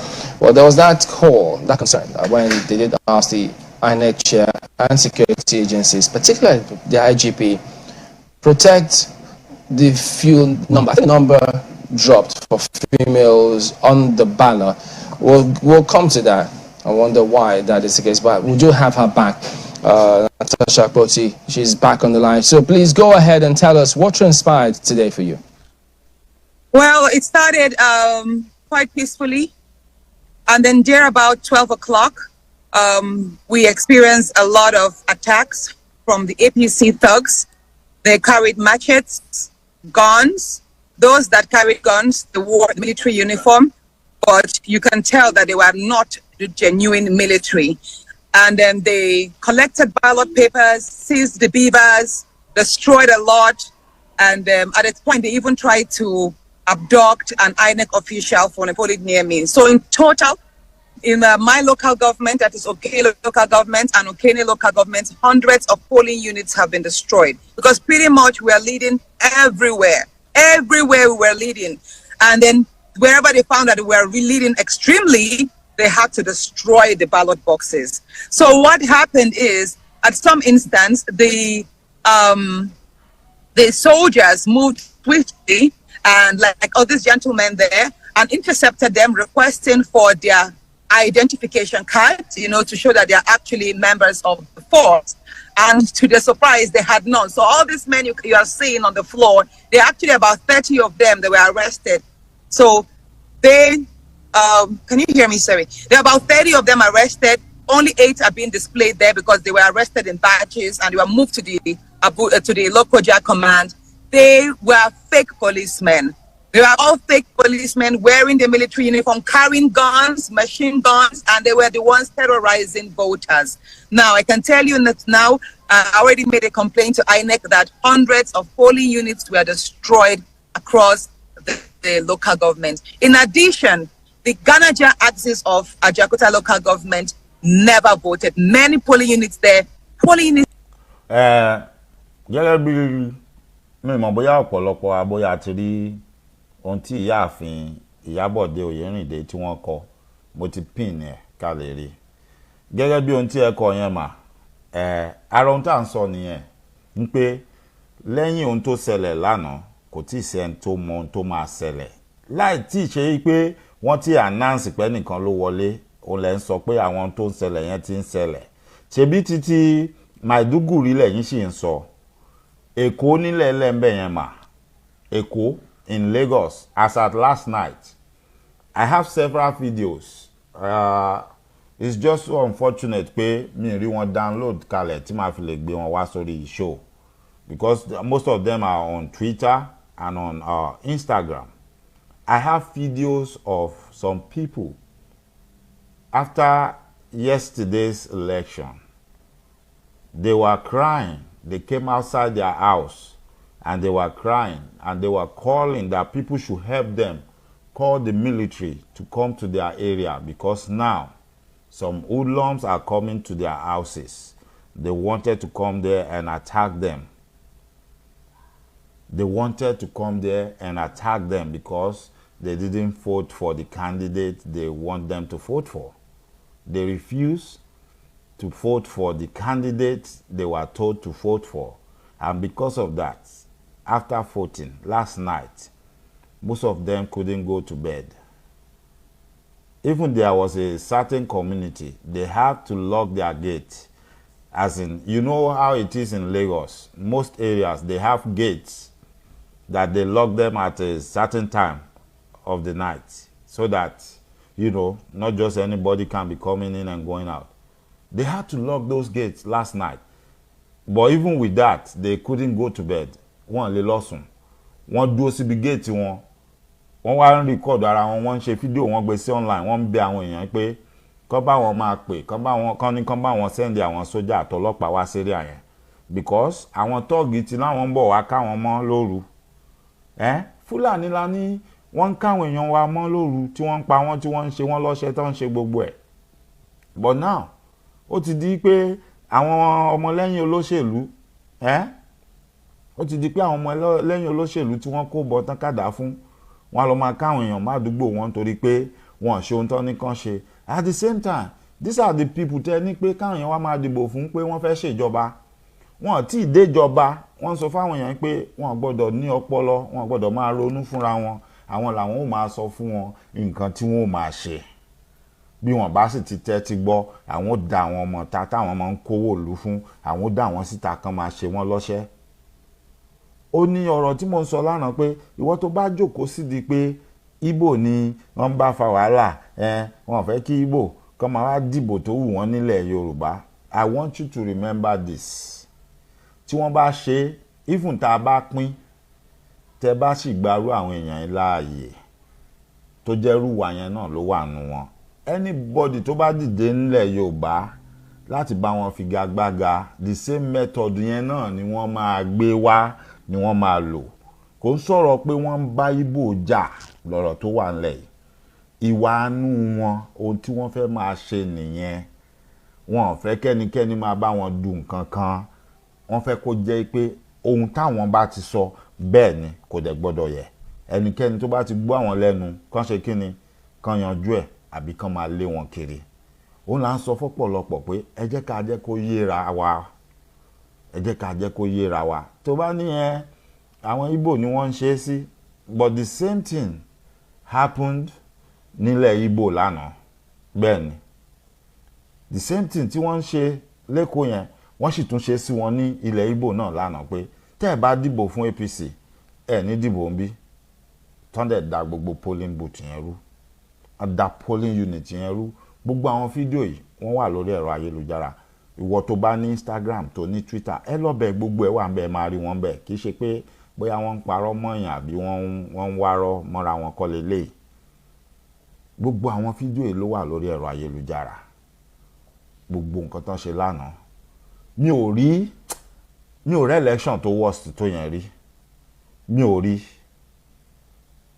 Bá a ṣe ń sọ̀rọ̀ yìí gan, ọ̀pọ̀lọpọ̀ àwọn ẹgbẹ́ òṣèlú tó kù gan náà ti sọ pé election kọ́ lélẹ̀ tán ṣe lánàá yẹn pé kán wọ́gilé, kán fagilé, kán tẹ̀ wọ́gilé. Which ọ̀pọ̀lọpọ̀ wa ti mọ̀ pé possibility wà o. Ẹ lè jí lọ́la kan sọ fún yín pé wọ́n ti wọ́gilé gbogbo nǹkan tí wọ́n ń sọ yìí. At the same time, ẹ lè jí lọ́la àbọ̀túnla kán máa sọ fún yín pé lágbájá kan ló wọlé. Kariwo wa bẹ̀rẹ̀ lọ́tún, kariwo bẹ̀rẹ̀ lósì, because èmi ò rí odó tí wọ́n fẹ́ da ọ̀run la ọ̀rọ̀ tó wà ńlẹ̀ yìí. Mi ò rí odó tí wọ́n fẹ́ da ọ̀run lẹ̀ sí. Mi ò rí. Mo ń wá, mi ò rí. I've searched, I've looked at everything pé okay, báwo náà ṣe fẹ́ ṣe? Kí ni wọ́n fẹ́ sọ? Especially pẹ̀lú nǹkan tó ṣẹlẹ̀ lánàá yẹn. Ọ̀pọ̀lọpọ̀ wa la rí àwọn kan, wọ́n fòtì tán. Wọ́n ka fòtì lójú wọn. Wọ́n dẹ̀ dúró ti ìbò wọn. Wọ́n wá ń sọ fún returning officer pé ó yá lóòdù kíní yẹn kó transmit ẹ̀ lójú wa. Ó ń sọ fún wọn pé òun ò rí transmit, kò ṣe transmit. Which as at today, news tí mo ń gbọ́ lẹ́nu ni pé ẹni tá à ń sọ yìí, àwọn tá à ń sọ yìí, youth corper ni wọ́n o. Youth corper. Àwọn náà ẹnu wọn ti fẹ̀, wọ́n ti rà wọ́n. As at today, nǹkan tá à ń gbọ́ ni pé wọ́n ti sanwó fún wọn. Wọ́n ti sọ fún wọn pé ẹ gbọ́dọ̀ transmit kíní yẹn o. Ẹ gbọ́dọ̀ gbé sí, ẹ gbọ́dọ̀ load ẹ̀. Tẹ́ bá ti load ẹ̀, problem lè wà fún wa láti yí. Àmọ́ tẹ́ bá ti load ẹ̀, a máa yí. That's the news we are getting today pé that is the only reason. That was the only reason they didn't load that thing yesterday. They refused to load it. àwọn èèyàn ń sọ fún wọn pé ẹ lóòdẹ̀ ẹ worú enthusiasm àti àwọn ìwà tí àwọn èèyàn yẹn tí wọ́n wù lánàá tó ní kálukú wọn bá lè gbé irú ẹ̀mí yẹn irú agbára yẹn àtàwọn tá a ti wà ń bẹ̀ àti gbogbo wọn tá à ń pè ń sìn pé you know the right thing to do ẹ darapọ̀ mọ́ wa ẹ jẹ́ kí gbogbo àjọ ṣe kínní ẹ jẹ́ ká gba agbára kúrò lọ́wọ́ àwọn alágbára tí wọ́n ń fi agbára ní wa lára and the only way láti ṣe náà ni pé kínkálukú gba ilẹ̀ kínkálukú lọ ṣe ìjọba àwarawa lórí ilẹ̀ fúnrara wọn kán má da lóru pọ̀ mọ́ sàpamọ́ that is the only way around it. Olariwo tá ń pa tá ń sọ fún gbogbo ara wa pé ok irú ẹ̀mí tẹ́ ní lánàá kò sẹ́ni tó sanwó fún yín ó ní kan tí mo wo fídíò yẹn ibi tí wọ́n ti fẹ́ dìbò bfas tí wọ́n fi ṣe kí accreditation wọ́n sọ fún wọn pé ó ti kú o ó dàbí pé kò wá charge ẹ jọ̀ọ́ kẹ́ ẹ tó máa bọ̀ ń bẹ̀ ṣé ẹ mọ̀ pé ó yẹ kẹ́ ẹ charge ẹ̀ àwọn tó ràn yín pé kẹ́ ẹ lọ bẹ̀ tán dẹ̀ mọ̀ pé àwọn ò ṣètò iná tó lọ geere sílùú ṣe bó yẹ kán gbé jẹnẹrétọ̀ fún yín dání nígbà tẹ́ ń lọ ara irinṣẹ́ tó yẹ kán kó fún yín nìyẹn ń pé ókè o a mọ̀ pé àṣètò bí náà ṣe wà káàkiri ọ̀ wọ́n lè mú náà lọ àti mọ̀ pé náà kúkú ń lọ iná lè kú anytime ẹ gbé jẹnẹrétọ̀ dání kí tí ẹ tún ṣe pé ẹ gbé jẹnẹrétọ̀ dání nìkan jẹnẹrétọ̀ tó dájú pé tẹ bá fà lẹ́ẹ̀kan yóò dáhùn ló yẹ kán gbé fún wọn. They shouldn't have any issue any problem yesterday. gba àwọn èèyàn débẹ̀ wọ́n ní kíní yẹn ti fẹ́ kú kíní yẹn ti kú ó dà pé kò wá charge kò dẹ̀ síná àwọn èèyàn wọ́n lọ gbé jẹnẹrétọ̀ títí wọ́n wá nílé wọn pé ó yá jẹnẹrétọ̀ ni wọ́n tún fà á fún wọn wọ́n start ẹ̀ pé ó yá ẹ wá charge ẹ̀ irú spirit yẹn la need nínú journey both the Yorubas and the Igbos irú spirit yẹn òun la need nínú journey wa. Not people just standing around looking for people to come and give them money. Ẹ lọ ṣe báyìí. Kán wá rò pé ọ̀nà àti máa jẹun táwọn nìyẹn. Ìjọ tí owó yẹn ò bá ti wá yọ mọ́. Kán máa wá ní máa lọ sọ pé lágbájá ṣe kinní kan àbí yín sì lọ darapọ̀ mọ́ olóṣèlú àwọn wèrè amukun mẹ́kọ. Mo rí bàbá yẹn náà lénìí. Ọ̀rọ̀ tó tiẹ̀ ń sọ jáde lẹ́nu tiẹ̀ ó ń pa mí lẹ́rìn ó fọ́ nísìnyí. Bọ́ ẹ bí ẹ̀kọ́. Àwọn tó fún ní audience nígbà tó dé àwọn tó fún ní audience tó ń gbé káàkiri tó ń rò pé àwọn ń réèyàn gidi àwọn ni wọ́n fa problem yẹn Sokoti ni mò ń sọ o Sokoti ni mò ń sọ àwọn tó fún ní audience nígbà tó dé tó lóun darapọ̀ mọ́ Yorùbá Nation àwọn ni wọ́n jẹ̀bi because if not ìgbà tó dé yẹn ó yẹ kí everybody ti mọ̀ pé bàbá yẹn kò ní iṣẹ́ rere kan tó fẹ́ ṣe láàrin Yorùbá Nation ó yẹ kán ti mọ̀ ìgbà yẹn ló yẹ kán ti mọ̀ gba àwọn tó fún ní audience àwọn ni wọ́n jẹ̀bi as at today ṣebí gbogbo wa la rí nǹkan tó ń ṣe gbogbo wa la rí mo rí tó jókòó síbi mọ́tò kan mo rí táwọn èèyàn ń kọ pé wọ́n gbé mọ́tò fún èmi ò mọ̀ bóyá wọ́n gbé mọ́tò fún bóyá òun ló ní bọ̀ tó bá jẹ́ torí nǹkan tó ṣe nǹkan tó fẹ́ ṣe nìyẹn ìyà máa ń jẹ bàbá yẹn o ìyà ń jẹ bàbá yẹn gan seriously ó wá fàgbà ara ẹ̀ wọlé kódà kó sì wá jókòó gan kó máa tẹ̀lé olóṣèlú báwọn tó kù ẹ̀ ṣe kò bá ti bẹ́tà kò bá ti pé jù. That have thousands of voters, registered voters, were disenfranchised because the INEC officials was not on site, and the EOs switched off their phones. We could not reach the EOs, and so no material. So there was no voting in Ghana Access. Petitions have been written. The polling agents wrote petitions in that regard, and we are hoping that INEC will allow elections to be conducted in these places, because it is extremely wrong to disenfranchise thousands of people. I mean, you should have seen the mood earlier on in the day. People came out in their thousands. It was so peaceful. People were organized. Everything was coordinated until this mishap started around 12 o'clock. So that's the situation now. Also, been some deaths. We saw instances where some thugs in uniforms tried to shoot at the police officers, and then there was a retaliation, of course. And then, unfortunately, we have some of our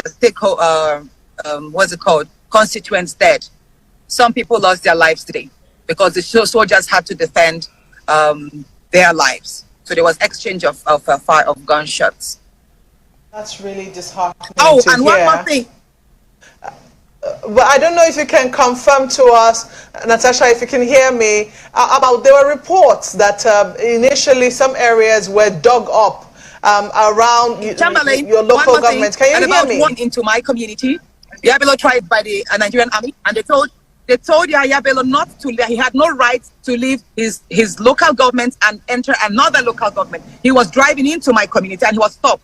And I believe at that point, your channel's reporter, in conjunction with TVC, because they were together, they tried to get a coverage of it because it was a scene. The governor stepped out of his car, challenging the forces that he needed to drive to my community. And they were like, no, you have to stay back at your side. We understand you're a governor, but you cannot cross local government borders. And he wasn't happy about that, but they successfully sent him away. Your reporter was on ground at that point. I don't know if he sent you the visuals. Okay. Sengbo. Yahaya Bello ló ń sọ yẹn o. Yahaya Bello fẹ́ lọ sí local government arábìnrin níbi tán ti ń dìbò, which òfin sọ pé kò lè lọ bẹ̀. Àwọn ọlọ́pàá wọ̀n ní pé kò lè lọ bẹ̀, bọ́ ó fẹ́ lo agbára pé òun jẹ́ governor state yẹn. Ó fẹ́ lọ bẹ̀ kó tó di pé wọ́n lọ dá dúró lọ́nà pé ó lè lọ síbẹ̀. Ẹ béèrè lọ́wọ́ ara yín kí ló fẹ́ lọ ṣe ńbẹ̀ tó bá débẹ̀. Wọ́n máa lọ da ìbẹ̀rù, wọ́n máa gbàpótí ìbò. Àbí ṣé tó bá débẹ̀ ṣé anybody wọ́n máa ní wọ́n fẹ́ na gọ́fúnà sáwọn sójà tó ń tẹ̀lé àti àwọn gòdògòdò ṣé wọ́n ní dàbọn bolẹ̀ ńbẹ̀ ṣé wọ́n ní máa fẹ̀mí àwọn èèyàn ṣòfò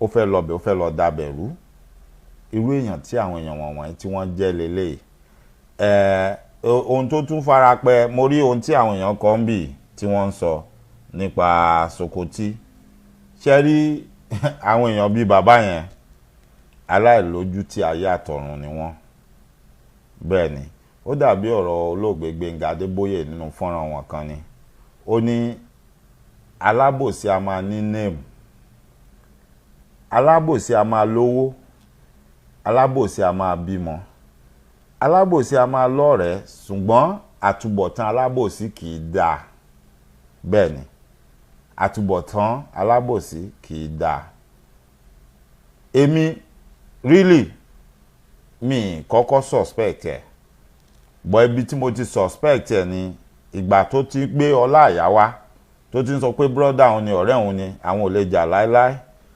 ṣùgbọ́n báyìí tó ti ṣe interview yẹn kódà èmi gẹ́gẹ́ bí ọmọ Yorùbá níwájú mi lónìí tí mo ń sọ̀rọ̀ yìí àìdá tóun ṣe ó tún ní agbára ju nǹkan tí ọlá àyà ṣe lọ nítorí pé irú èèyàn bíi bàbá yẹn èèyàn téèyàn ń rí tí wọ́n ń sá fún pátápátá tẹ̀níjó dé sàkání yín ni irú àwọn èèyàn bíi tiẹ̀ lè pààyàn òun náà yàtọ̀ sáwọn kan tán kóra wọn jọ tán sọra wọn do ní yẹ̀yẹ́ tán ń hùwà ẹni tó fẹ́ gbẹ̀mí ọmọlàkejì torí pé wọ́n gba nǹkan tí wọ́n ń sọ irú èèyàn bẹ́ẹ̀ lòun náà kódà tó bá dọ̀la tán bá nírú àwọn yẹn náà padà wá wọ́n ń bẹ̀bẹ̀ èmi ò mọ irú ẹ̀bẹ̀ tó fẹ́ bẹ̀ o yes wọ́n lè dáríjì wọ́n ṣùgbọ́n wọ́n ń ṣe irú èèyàn tó yẹ kán jẹ́ kán máa súnmọ́ bíi tí information tó nípọn bá wà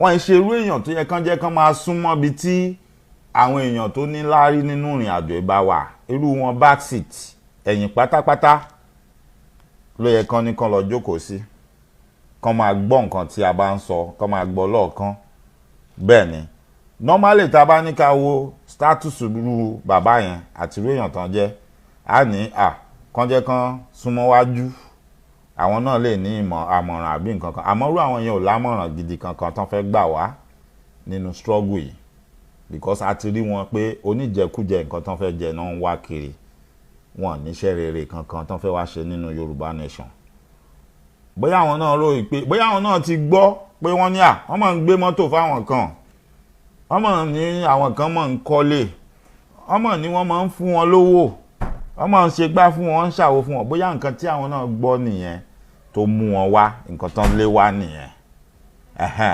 bóyá àwọn kìíní yẹn ò wá yọ kò jáde bó ṣe expect ló wá wò pé ohun tí mo rò pé yóò yọ ń bí yóò ṣẹlẹ̀ kò mọ̀ ṣẹlẹ̀ o Ọlọ́run tún wá bá ṣe ó ráwọn rándanrandan kan náà torí wọn ò pé tó dàbí pé wọ́n wá ti jọjọ ń sọ̀rọ̀ lábẹ́ aṣọ tó ti jọ ń plan bọ́n ṣe fẹ́ ṣe ìgbẹ̀yìngbẹ̀yìn kí ni wọ́n wá fún kí ṣe even ọkọ̀ yẹn tó bá yẹ pé wọ́n fún lówó lọ rà á tówó tán fún kù gbogbo ẹnu ni mo lè fi sọ tó bá dúró tán tó dúró ti ọmọ Yorùbá tó bá jáde tó bá ní òun nílò nǹkan báyìí mo mọ̀ pé ọmọ Yorùbá máa ṣe fún mo mọ̀ pé ọmọ Yorùbá máa ṣe fún tó máa ju whatever tán fún yẹn tó lọ bẹ̀bẹ̀ fún tó lọ bára ẹ̀ jẹ́ yẹn eléyìí tọmọ Yorùbá ó tún fún gan yóò tún níyì yóò lápọ́nlé with respect ni wọ́n á tún fi fún tí wọ́n á tún máa fojú èèyàn gidi wò pé ẹni iṣẹ́ èèyàn ó dúró síbí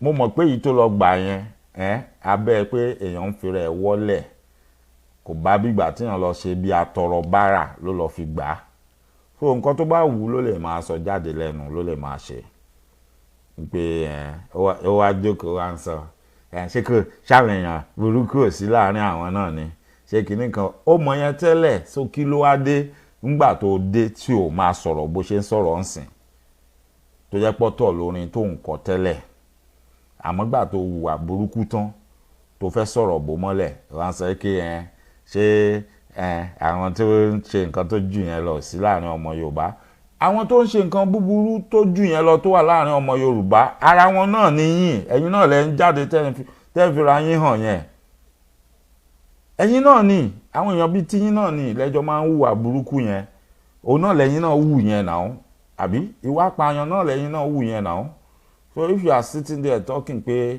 ṣé àwọn apààyàn náà wá sí láàrin ọmọ Yorùbá ni ẹ̀yin náà lára àwọn ọmọ apààyàn tó wà láàrin Yorùbá because ìwà apààyàn lẹ́wù yẹn ìwà apààyàn lẹ́wù yẹn àtẹ̀yìn àtàwọn tẹ́jọ́ lọ ṣe tó jẹ́ pé ẹ sọ̀rọ̀ àná di bá mi kílẹ̀ tó mọ́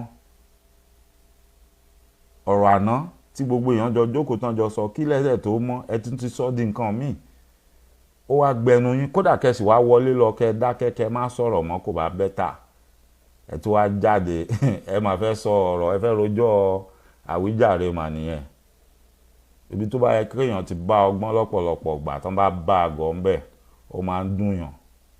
Okay, that's certainly something to note, and we'll certainly look out for that. But I wanted to confirm, I mean, there were stories that made the round earlier today that trenches were dug up around your local government area, making it difficult for INEC officials to access. Can you confirm that story to us? Yes, 5 roads leading to my community were cut off. The excavation started 2 days ago. Yes, the exercise started about 3 nights ago. We woke up to realize 3 roads were excavated, and then they continued the next day. So I tell you, that was done purposely to disenfranchise us and to prevent INEC from exercising a free and fair election. And the hardship, even though the governor issued a statement that his reason for excavating 5 roads around my community, thereby trapping me, is to curb insecurity. And that is such a lame excuse. Pardon me, it's very lame. Because I can't begin to tell you the amount of hardship the people in my community and neighboring communities had to face because they were cut off. Traders could not access the market spaces, farmers could move, children could not go to schools, commuters had to go had to create an extra route. Some even had to go through Edo State because I'm sharing boundary with Bello. They had to go through a journey that would have just taken 10 minutes, took 1 hour. So a lot of activities crumbled in the past 2 days. But what happened is, at the time, I had to step up. I have some construction equipment in my site and my home here in the village. So we took the payloader and we went around all of these sites and we started covering them one after the other. We covered the last at about 4:30 a.m. this morning. And that is why INEC officials were able to deploy their materials timely today using the route that we covered. But I'd like to let Nigerians know that these roads were built, some of them were constructed 40 years ago. 2 of them actually federal highways. This particular road behind me was also cut off because it leads to Ikare. It connects my community to Ikare. So we had to just cover it up. My concern now is when the rain starts coming, mind you, we only filled the sandbag. But when the rains fall, those roads will be unmotorable, like they will be in deplorable situation. And I do hope that the governor, considering the fact that he excavated this road to curb insecurity, that he will, immediately after the elections, he will deploy resources to fix these roads. If there's any other question, I'm willing to answer. Yeah, just quickly, I would like to know what the status is right now. You say you're heading, I heard you whispering that you're going to the collation center. Yes. Where it does mean then that voting was able to successfully happen in some polling units so collation can take place. Is that right? Yes, we just have to make do with what we have. So we do, all the other polling units that elections were held successfully, we won. So we just have to, but we're also hearing that there's going to be a lot of intimidation and harassment of INEC officers. Mind you, I told you that and some 2 INEC officers were abducted, actually, like at the verge of being abducted. They were dragged, they were saved when they were already pushed in the vehicles, in the thugs' vehicles. So we're just trying to deploy ourselves, like move whatever personnel we have over there to guide. You see, àwòrán tẹ́ ń wò lójú ran yín iṣẹ́ ọwọ́ gómìnà ìpínlẹ̀ Kogi nìyẹn, Yahaya Bello. Ojú ọ̀nà federal government lẹ́ ń wò yìí, ó lọ bẹ̀, ó lọ wú ẹ̀rí bọ́n ṣe kó kinní dí ọ̀nà yẹn, so that mọ́tò ní lè kọjá, so that àwọn INEC wọn ní lè lọ sáwọn bíbẹ̀ yẹn fáwọn èèyàn yẹn láti dìbò, nítorí pé ó mọ̀ pé lápá bẹ̀ yẹn wọn ní dìbò fáwọn. And these are the things we are saying, pé how long do you want to continue with this? Nígbà tá a bá ń sọ fún yín pé àwọn èèyàn yín àfi tí a bá pín kinní tó ní kálukú lọ lọ́tọ̀ọ̀tọ̀ tó fi ń wà tó máa dè wọ́n, tó máa sọ pé gómìnà kankan ò láṣẹ láti ṣerú nǹkan tí Yahaya Bello ṣe yìí. Gómìnà tó bá ṣe tí ìjìyà ti wà fún ẹ̀ṣẹ̀ yẹn, bóyá wọ́n máa yọ kúrò ní gómìnà ni, tílé ẹjọ́ máa pàṣẹ pé kán yọ kúrò, ṣẹ́mọ̀ òun ni ó máa dẹ́kun irú nǹkan báyìí. Bọ́ irú òfin yẹn ò ṣeé ṣe ní Nàìjíríà, wọn ò ní gbà, torí pé àwọn náà wà in charge, àwọn náà dẹ̀ ni wọ́n máa ṣe òfin yẹn. So they will just look at it, they will just laugh at you pé kí ni wọ́n ń sọ lẹ́nu yìí wọ́n fẹ́ gbàjẹ́ lẹ́nu wa, ṣáwá gọ̀ ni àwa ṣerú òfin yẹn. They won't do it. But tó ń kálukú bá pín, tá a bá ti mú gbogbo orú nǹkan báyìí mọ́ èrò wa, torí a ti mọ gbogbo ọgbọ́n ẹ̀wẹ́ tó wà nínú ìjàpá wọn tí wọ́n ń lò fún wa, tá a ti mú gbogbo ẹ̀ mọ́lú látilẹ̀ mófin wa ńgbà tí ń kálukú pín, àwa wò yálà yẹn tí ó kọ́kọ́ dánrú ẹ̀ wò tán wá mú tán fi jófin fì, àwọn tó kù máa sá sẹ́yìn, ó ń kálukú àtọwọ́ ọmọ ẹ̀ bọ́ sọ, tó di pé bó bá ní o fẹ́ jẹ gómìnà àbó fẹ́ jẹ ààrẹ tó ti mọ̀ pé tọ̀ o fẹ́ lọ ṣiṣẹ́ fáráàlú ni, kò sí à ń gbọ́ owó àgbà kúdórógbó kan bẹ̀, òṣìṣẹ́ wà lóòrùn ẹni máa jẹ́ wà ń bòjì, àwọn tó ń ṣiṣẹ́ tí wọ́n ẹlòmíì gan tó fi àìmọye ọdún ṣiṣẹ́ tí wọ́n rìtáyà, wọn ò róúnjẹ jẹ, wọn ò rówó pension gbà, ẹ̀yin máa wá jókòó ẹlẹ́ ń ṣe meeting, sitting allowance yín lásán gan ó ti sanwó odidi ọdún kan bíi òṣìṣẹ́ bíi 2,000. Ẹ̀yin dẹ̀ ń rówó tí yín gbà déédé, wọn ìjọba ò jẹ yín lówó, bọ́ àwọn tó wá ń ṣiṣẹ́ yẹn gangan wọn ò ní rówó gbà, ebi á máa pa wọ́n, ìyà á máa jẹ wọ́n, wọ́n á lọ máa jókòó sínú oòrùn, ẹlòmíì á máa dákú nínú àwọn bàbá yẹn. Ó ní mo ṣe máa ń wo ẹlòmíì gbà míì tá a bá ń sọ̀rọ̀ yìí tí wọ́n bá ń bú wa àbí tí wọ́n bá ń ṣe nǹkan tí wọ́n ń ṣe pé ṣé ìwọ ò rí àwọn bàbá àtàwọn ìyá wọn wọ̀nyí táwa máa ń rí inú oòrùn tán máa ń dákú yìí, àbẹ́lòmíì tá à ń rí tí wọ́n ń gbé lọ káàkiri ilé rédíò àbí ilé tẹlifíṣàn tí wọ́n ń tọrọ owó fún wọn tí wọ́n á dẹ̀ ní wọ́n ti ṣiṣẹ́ wọ́n ti retire, and we are now asking ourselves pé okay níbo wà ní pension wọn wà, níbo lówó gratuity retirement wọn níbo ló wọlẹ̀ sí, wọ́n á kó owó, wọ́n á ní okay ẹ lọ san owó gratuity fún àwọn tí wọ́n ti retire o, èèyàn tán kówó fún ìyẹn náà tún kó a lọ dà sí báǹkì títí ẹ̀, a máa ná, a máa parọ́ fún wọn pé owó ti débẹ̀. Ọdún wo la tó fẹ́ kó ń di yẹn, ìgbà wo la fẹ́ ṣe yẹn dà? But a ní simple solution sí problem wa,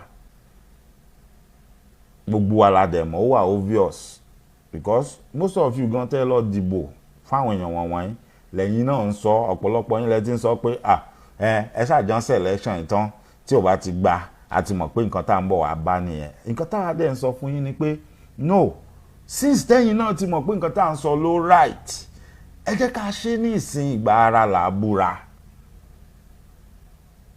Mo hope pé ní ìsìn tẹ́ ti satisfy conscience yín, tẹ́ dẹ̀ ti rí ibi tọ́rọ̀ ń lọ yìí. Mo nírò, mo dẹ̀ nígbàgbọ́ pé ẹ ti ń pe àrònú yín àtọ̀dọ̀fínú yín pé tọ̀ ohun tẹ́ kọ́ lẹ́tẹ̀ lẹ́fẹ̀ẹ́ òun lẹ́ ń padà bọ̀ wá balẹ̀ máa wá ṣe o. Ohun tẹ́ kọ́ lẹ̀ tẹ́ lẹ́fẹ̀ẹ́ àbí tẹ́ sọ pé ẹ̀ ń bọ̀ ná òun lẹ́ ń padà bọ̀ wá bá o. Ọ̀rọ̀ ọjọ́ kìíní àná ta pè yín ta sọ fún yín pé ọ̀rọ̀ yìí ọ̀rọ̀ yín ni o, tẹ́ ní ká ní sùúrù pé ẹ fẹ́ lóko, tẹ́ bá toko dé ẹ tún fẹ́ sáré lodò ná tọ́ ẹ ti fẹ́ toko àtodò yín dé báyìí o, ẹ wà bá ń bẹ̀ o. Ẹ ti fẹ́ toko àtodò yín dé báyìí, ẹ ń bọ̀ wá bá ń bẹ̀ kó lọ bí kankan. Ó wà ń bẹ̀, ẹ bá ń bẹ̀. Ẹ jẹ́ kí n parí fọ́nrán yìí torí mo rí pé aago ti lọ ká lè round up lágbára Ọlọ́run láṣẹ Èdùmàrè. To guide and protect our votes and the INEC officials that are there, because we don't want anything to go wrong. We don't want any form of inducement or harassment. So. Ṣé rí kòtò tí Yahaya Bello tó gbẹ́ sí títì tó bà ọ̀nà jẹ́? Ṣé ti rí? Títì federal government nìyẹn o. Títì tí wọ́n fowó ṣe tí Yahaya Bello ò lè ṣe. Títì tán ti ṣe mi ò mọye ọmọ ọdún ẹ̀ tó bá yẹ kán ti bí kán tó ṣe títì á wà lọ́mọ kékeré. Títì tí ò mọ bọ́n ṣe tí ò mọ ibi tán ti rí owó tán fi ṣe òun lè rí tó bàjẹ́ yẹn. Ẹ jọ̀ọ́ ṣé Yahaya Bello lè tú títì ṣe kó padà sí bó ṣe wà tẹ́lẹ̀ kó tó di pé ó lọ bẹ̀ lọ bàjẹ́ nítorí pé wọ́n fẹ́ ṣe election ọjọ́ kan ṣoṣo. Election ọjọ́ kan ṣoṣo òun ló bà títì jẹ́ sí báyìí. Nítorí pé kí INEC kan má bàa lè kó nǹkan ìdìbò dé ọ̀dọ̀ àwọn aráàlú arábìnrin nítorí pé ó ti mọ̀ pé apá abẹ yẹn wọn gbà tàwọn. Gbogbo nǹkan tá à ń sọ pé kò bójú mu àfẹ́ nìyẹn. Kò dẹ̀ sí ọ̀nà bẹ́ẹ̀ ṣe fẹ́ dẹ́kun ẹ̀. Ṣé irú nǹkan tó ṣẹlẹ̀ yìí tó bá jẹ́ ìlú tó ti dàgbàsókè ni ṣé wọn pé ìjọba àpapọ̀ máa ti ní kán lọ gbé gómìnà tó dánrú nǹkan báyìí wò lórí federal government road. Wọ́n á ti gbé mọ́ bá ti tì mọ́lé wọ́n á máa béèrè ọ̀rọ̀ lọ́wọ́ ẹ̀ lọ́wọ́. Yahaya Bello wà níbi tó sì yan káàkiri bóyá ó tiẹ̀ ti pé Buhari lè ní gan tán ti jọ sọ̀rọ̀ wọ́n tún mọ rẹ́rìn náà ni. Gbogbo kínní là ń sọ fún wa pé kò bójú mu.